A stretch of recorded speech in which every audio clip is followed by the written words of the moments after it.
जुल्मी जुल्म करे सत्ता के गलियारों से, तो चप्पा चप्पा गूंज उठेगा इंकलाब के नारों से। नमस्कार, मैं हूं हरीश राज और आप देख रहे हैं हरीश राज स्पीक। दोस्तों, आज मैं किसी राजनीतिक दल की बात नहीं बल्कि लोकतंत्र की उस आत्मा की बात करने आया हूं जिसका नाम है संवाद। मैंने कल एक कविता भी लिखी थी, आप लोगों को पता होगा। सबसे पहले मैं दिल्ली पुलिस का आधिकारिक पक्ष आपके सामने रखना चाहता हूं।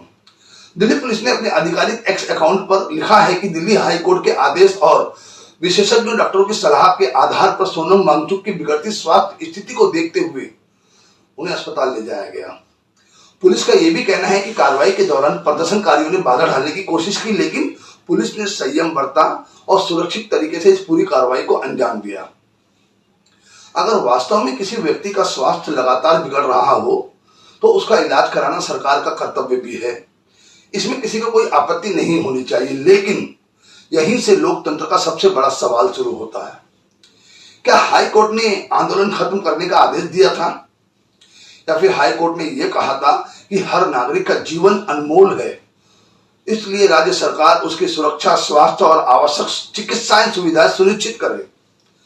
अगर अदालत का उद्देश्य जीवन की रक्षा था तो निश्चित रूप से यह स्वागत योग्य है, लेकिन अगर सरकार को सोनम वांगचुक के स्वास्थ्य की इतनी चिंता थी तो क्या उसी समय बातचीत का रास्ता नहीं अपनाया जा सकता था? सोनम वांगचुक कई दिनों से एक ही बात अपने सोशल मीडिया अकाउंट से कह रहे हैं कि सरकार बातचीत के लिए आगे आए, मैं संवाद चाहता हूं। तो फिर सवाल उठता है, क्या लोकतंत्र में संवाद की जगह केवल प्रशासनिक कार्रवाई ही बची है? दोस्तों, आज शनिवार है और कल रविवार। देश भर में लाखों लोगों की छुट्टी रहती है और 20 जुलाई को सोमवार से मानसून सत्र की शुरुआत होने जा रही है। उसी दिन सोनम वांगचुक जी ने लोगों से जंतर मंतर पहुंचने की अपील भी की है। ऐसे में प्रशासन ने यह कदम उठाया।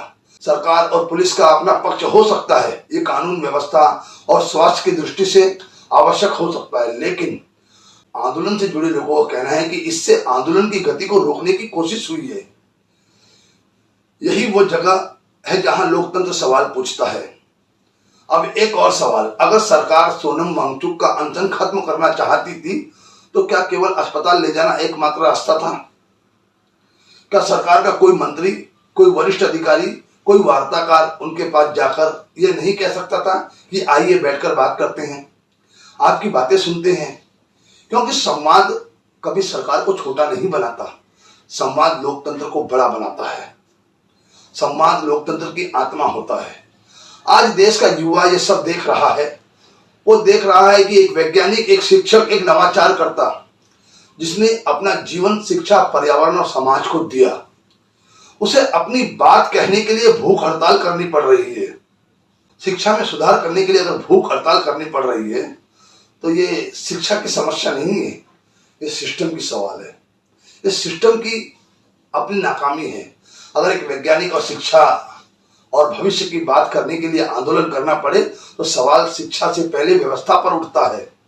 आज कई विपक्षी दल इस आंदोलन के समर्थन में खड़े हैं, लेकिन मैं इस मुद्दे को सरकार बनाम विपक्ष नहीं मानता हूं।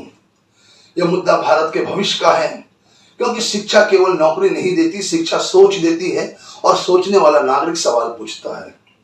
जहां सवाल खत्म वहां लोकतंत्र कमजोर हो जाता है, उसकी हत्या होने लगती है।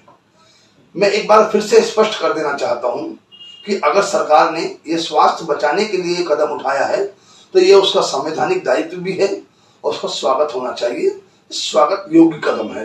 लेकिन अगर उसी के साथ बातचीत की प्रक्रिया भी शुरू होती तो शायद आज पूरे देश में एक अलग संदेश जाता कि भारत का लोकतंत्र अपने नागरिकों की बात सुनता है, उन्हें केवल हटाता नहीं है, उनसे बात भी करता है। मेरी अपील सरकार से है, मेरी अपील आंदोलनकारियों से भी है, मेरी अपील दोनों पक्षों से है कि दोनों पक्ष मिलकर संवाद का रास्ता चुने, क्योंकि लोकतंत्र की सबसे बड़ी जीत किसी की हार में नहीं होती। लोकतंत्र की सबसे बड़ी जीत संवाद में होती है। अगर आपको लगता है कि लोकतंत्र में हर बड़े विवाद का पहला समाधान संवाद होना चाहिए तो इस वीडियो को अधिक से अधिक लोगों तक पहुंचाइए। मैं हूं हरीश राज, आप देख रहे थे हरीश राज स्पीक। जय भीम, जय हिंद।